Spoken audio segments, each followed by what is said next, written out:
délibération la ñuy joxe. waaw effectivement ay délibération la ñuy joxe te ñoom mënuñ joxe délibération te préfet wala gouverneur appuyé wu ko donc ils sont pas libres. balaa ñuy joxe délibération day fekk état fonctionnaire de l' état appuyé ba pare. Pape Cheikh sànq dama la doon wax ne que coowal suuf yàgg na am na keroog benn kilifa bu ma doon waxtaanal mu ne ma Ndingler moo siw mais bombe yi bëri na un peu dans le pays. un peu partout au Sénégal ay bombe d'or monte ñoo fa nekk. te tey. soo gisee coowu suuf bëri je me dis que l'État a un peu lâché les villageois. xam nga Pape tey élection su amee dinañ def tout ba ku amul carte d'identité am carte d'identité ku amul kayitu juddu di nga am kayitu juddu mais tey suñu amee scandale foncier di am à gauche à droite lan moo leen teree def ay audience foraine yoo xamante ne dañ leen permettre aux villageois ku xamul procédure bi mu xam ko parce que beaucoup de villageois xamuñu fan la ñuy jaar pour am kayit c'est ça le grand problème. xamuñu tey soo bëggee am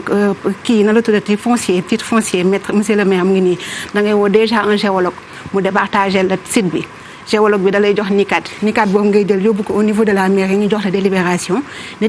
bi ngay jël yóbbu ko au niveau des impôts et domaines ñu jox la bail après ngay am titre foncier villageois bi dëkk sama ginnaaw fële Ngoy sama kër maam sama dëkk maam xamul la procédure à adopter xamu ko et je pense qu'il faut une campagne de communication pour permettre aux villageois de savoir quel papier parce que sama suufu maam moo fi bëri yoo fii Dakar bëri woon na fi à un moment donné dañu leen woo ne leen da ngeen di ñëw après enquête ñu wutal leen ay titre foncier tey ku nekk mu ne sama maam moo ko fa bàyyi maître Ibrahima Mbengue nee na loolu amatul. sama maam moo ko fi bàyyi amatul yoon këyit la am la xam këyit la xam il faut que je pense que l'État mu aider un peu les villageois afin que ñu permettre leen ñu am këyit ñu xam ban yoon la ñuy aw pour mën a am un titre foncier. ak ñi nga xam ne ñoo nekk ci bokk moomeel yi Mouhamed Ndiaye fekk si nañu bi ngay ñëw dafa tombé juste ak ñu ñëwaat ci problème foncier yeeg li ci yoon wax ak rôle maire yi rôle municipalité monsieur le maire Talla Sylla defe naa nuyoogu leen ndax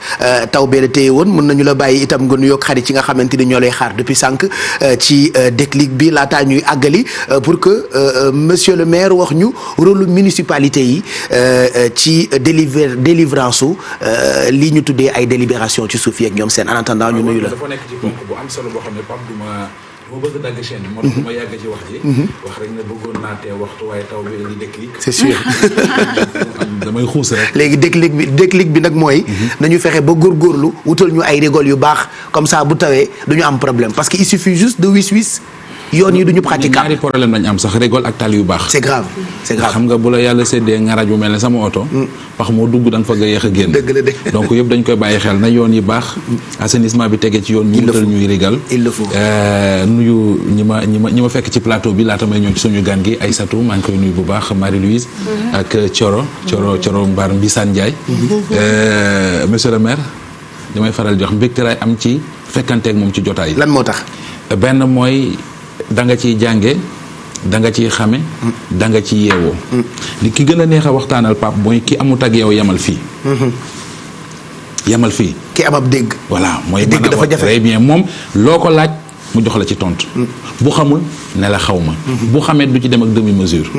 mooy faral di wax ne am na ci ñoo xamante ne ji boo leen di laaj te xamoo fa ngay yem ak ñoom da nga leen dugal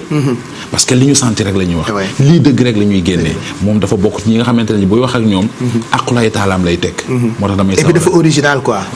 doxee Thiès Touba original ci ñenn ñi mais am na ñeneen ñu jàpp ne voilà quoi moi je le trouve très atypique moom monsieur le maire Talla Sylla jërëjëf Mamadou Mohamed Ndiaye yaa ngi woon ci coowal suuf si ak rôle municipalité yi ci délivrance su bari na lu ñu war a mën a délibération yi suuf si alors ginnaaw li ñu wax léegi dafa am ñaari yëf benn bi mooy li fi ne ak li fi war a ne tey jii ci li fi ne noonu am na luñ ci tudd mais dafa bëri problème puisque xam nga dañuy wax ci décentralisation bi ne bépp compétence bu ñu transféré dafa war a ànd ak transfert de moyens tey au Sénégal nous avons 552 communes am 5 villes kon 557 maires li nga xam ne moom la loi bi wax mooy tey boo demee ci biir 552 communes yooyu am na ci 46 yoo xam ne ñoo nekk ci 5 villes yi. Dakar am na ci 19 Pikine 16 Guédiawaye 5 Rufisque 3 Thiès 3 kon ça veut dire que compétence su 506 communes yeneen yi nga xam ne nekkuñu ci biir ville mënut a nuroo ak compétence su 46 communes yi nekk ci 5 villes yi. mënul bokk. c'est la première chose. suñu nekkee ci 506 communes yi ñooñu am nañu la totalité des compétences prévues au niveau de l'article 81. te ci boobu dañ ci wax plan général d'occupation des sols, projet d'aménagement, de lotissement, équipement des périmètres affectés à l'habitation ak lépp lu jëm ci autorisation. Mais soo ñëwee dans les villes la première compétence de la ville mooy compétence boobu. Donc ça veut dire bu ñu nekkee ci benn ville commune bi amul compétence ci wàllu suuf quand on est dans une ville. Déjà loolu dafa mat a xam. ndax bu ñu balaa ñuy lim compétence su commune ci article 81 dañu wax commune bi mooy exercer compétence yi sous réserve te sous réserve boobu nag ñu bëgg duñ ko jàng sous réserve des dispositions du chapitre 5 du présent titre nga dem chapitre 5 ñun la dispositions relatives à la ville. Donc ça il est essentiel ñu xam ko. Quand on est dans une ville et quand on n'est pas dans une ville. Alors léegi su fekkee ne tey loolu dafa am ñu wax ne y a des services déconcentrés de l'État comme yi ñu lim léegi nga xam ne impôt et domaine cadastre nekk ci biir ak urbanisme ñooñu am liggéey boo xam ne ñoom ñoo koy defal État mais dafa bëri ci communes yooyu yu ci bëri yoo xam ne c'était des communautés rurales mais avec la communalisation intégrale bi am ci acte 3 on les appelle communes mais boo xoolee ni mu bindoo defuñu baatu commune rurale mais dans la réalité dafa yaatu foofu ngay dem mu bëri ay tool am difficulté aussi pour contrôler le territoire puisque moyens yi toppul puisque état bi joxul suffisamment de moyens communes yooyu pour que compétence boobu ñu am ci wàllu suuf bi ñu am capacité exercer ko. te ñoom dëkk yi seen suuf yi dafa baax de. mais au-delà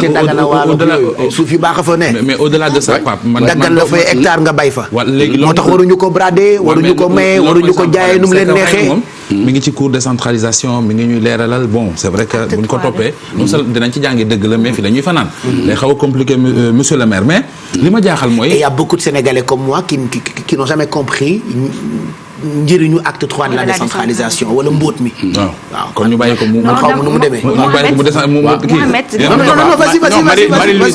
xoolal acte 3 de la décentralisation bi sax dama ko ci naroon poser question parce que nee nañ c'est le grand problème bu indi litige foncier instant yi parce que communauté rurale yi dañu passer à commune. ils n'ont pas assez de moyens pour prendre en charge li ñu leen teg. léegi yenn maires yi comprendre mais Mohamed mu ngi doon poser question bu am solo. waaw aywa non man ci coono suuf si la xam nga wax na ci biir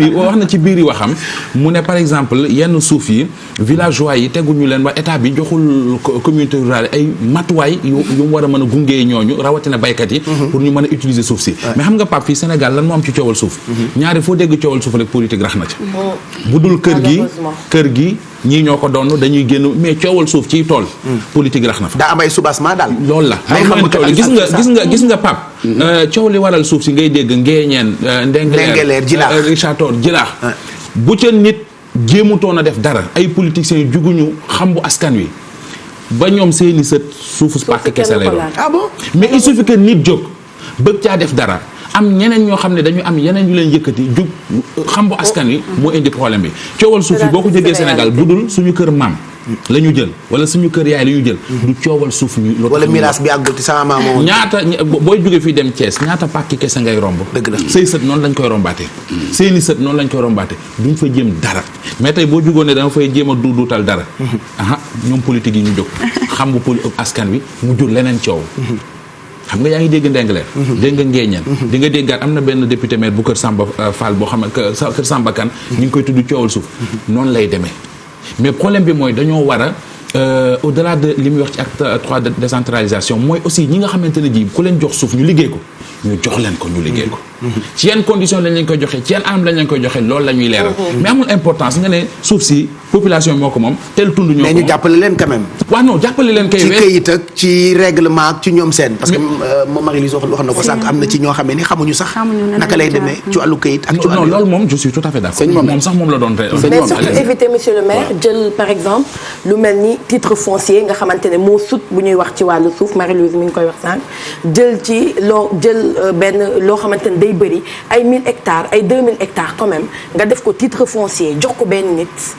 loolu aussi beneen problème la xam nga tey aujourd'hui ki nga jox 1000 hectares mu nekk titre foncier mu moom ko bu ko neexee suba jël hectare bi jaayee ko 1000 francs jël xaalisam dem yoonam kenn du ci mën dara mais aujourd'hui pour man war nañu mën a am moyen yu nga xamante ne di nga jël suuf si liggéey ci jëriñu ci askan wi fa suuf ba nekk ñoom ñëpp jëriñu ci et puis ku nekk mën a tirer sa profit quand même ci suuf boobu mooy li Mouhamed wax un peu xëj na du joxe suuf bi sax la ñuy bañ mais anam bi ñu koy joxee parce que souvent itamit yëpp du dëppoo ak yoon. alors su may posé problème de moyen tout à l'heure c'est lié à ça. acte 3 bi. xam nga problème bi du acte 3 moo baaxul. mais dafay doon réforme bu bees boo xam ne. faw nit ñi nga xam ne ñoom lañ ko teg ci seen loxo ñu war ko jëfee ñu xam ko d'abord te ñi ëpp ci ñiñ ko teg ci seen loxo ci ay maire ci ay conseillers boo leen dajale woon tey jii ñuy laaj maa ngi lay waatal dara lañ ci xamul. te dañu defoon symposium 3 jours. waaw Sali pour comprendre. non loolu laa la wax c'est-à-dire loolu mooy dëgg. loolu mooy dëgg alors kon bu ñu déparé ci loolu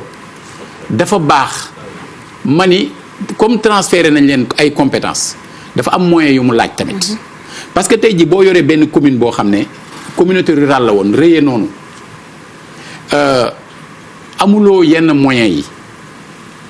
nga bëgg a jël ay initiative yoo xam ne pour doxal sa commune booba amuloo foo jëlee recette maanaam marché boo jëlee recette sax amu fa léegi ñooñu dañuy vulnérable suñu toogee bis mu am kenn ku ñëw proposer leen vraiment ay ressources yu yaatu à condition que ñu defal ko délibération mu mën a jot ci suuf yi. kooku ne leen li ci des sama diggante ak impôt man dinaa ko lijjanti mais dañuy am tendance def ko. puisque dañoo bëgg am des résultats ci seen biir commune. te amuñu fu ñu mën a jëlee ay moyens autres que les fonds de concours et les fonds de dotation. qui ci situation bi ñu toll tey doyul. donc loolu mooy problème de fond bi. alors bi ci des Serigne Cheikh Al Maktoum moo ko doon wax nee na politique suñ ko nàmpalee ci weenu caaxaan nee na su màggee sàcc. alors daf ci am aussi ñenn ñu nga xam ne